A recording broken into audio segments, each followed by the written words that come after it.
Hello friend, popular TV serial तुमसे तुम तक क्या आगे आने वाले अपकमिंग एपिसोड में अब आप देखने वाले हैं जबरदस्त ट्विस्ट, जहां पर झेंडे को पता चल जाने वाला है कि आखिरकार आर्यवर्धन के घर पर कौन सा बड़ा तूफान आया है।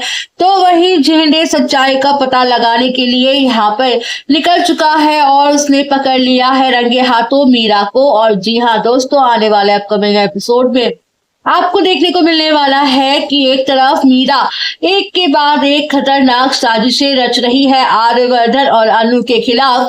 उन दोनों को अलग करने के लिए मीरा को लगता है कि वह जो चाल चलेगी वह कभी भी फ्लॉप नहीं होगी। एक के बाद एक वो कामयाब होती जा रही है और जो पहली चाल उसने चली है कि उसने आर्यवर्धन को एक्सपोज कर दिया है, यानी कि उसके अतीत को दुनिया के सामने ला दिया है, उसके परिवार के सामने ला दिया है, सभी के सामने ला दिया है। और आर्यवर्धन इस घर का बेटा नहीं बल्कि दामाद है, ये बात एक्सपोज हो चुकी है। लेकिन यहाँ पे सबसे बड़ी बात तो ये होगी, ये बात जब झेंडे को पता पड़ेगी कि इतना बड़ा कांड हो गया है आर्यवर्धन के घर में और अब उसके अतीत का ढिंडोरा यहाँ पे पूरे दुनिया में छा चुका है, फैल चुका है। तो यहाँ पर वो चुप बैठने वालों में से बिल्कुल भी नहीं है।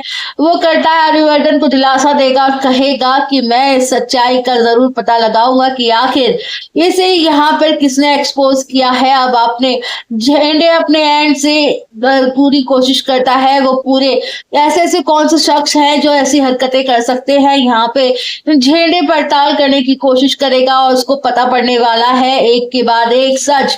उसके देखकर उसके तो दिल यहाँ पे कांप उठेगा, क्योंकि ये सच्चाई उसे पता चलेगी कि मीरा ही वो कल्प्रिट है, मीरा ने ही ये सब कुछ खेल खेला है, मीरा ने ही सारा कुछ बिगाड़ा है। अब आर्यवर्धन का अब झेंडे को पता चलेगा तो झेंडे यहाँ पे मीरा को जान से मारने की कोशिश करेगा, क्योंकि उसने पहले ही मीरा को वार्न किया था कि अगर उसके दोस्त पर जरा सी भी आ जाए तो वो उसे जिंदा मार देगा। पर अब तो यहाँ पे मतलब बहुत बड़ा कांड कर दिया है मीरा ने, इतना बड़ा कांड वो सोच नहीं सकता था कि मीरा इतनी बड़ी साजिश कर सकती है।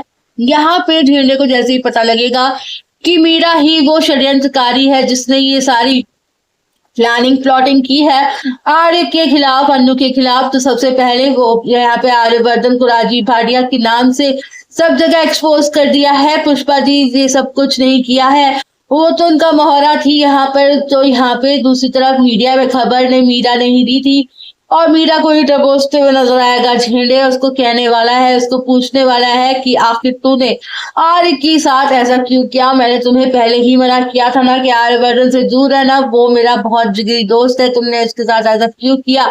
तुमने तो मेरे जीवन को, तुमने मेरे भाई की लाइफ को बेकार किया है, मेरे परिवार को बर्बाद कर दिया।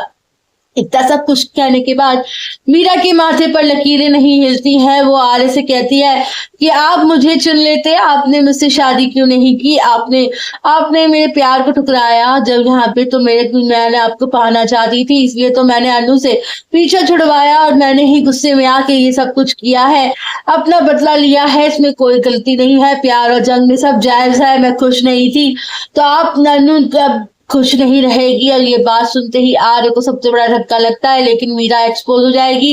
और उसके बाद क्या होगा, बाद में होगा कि राजनंदिनी की फिर से एंट्री होगी। राजनंदिनी यहाँ पे अनु को बहुत सारी चीजें बताएगी कि आखिर उसकी मौत की असली वजह जो आर्य ने बताई है वो बिल्कुल भी नहीं है, उसकी मौत आखिर क्यों हुई थी और कौन है उसके पीछे।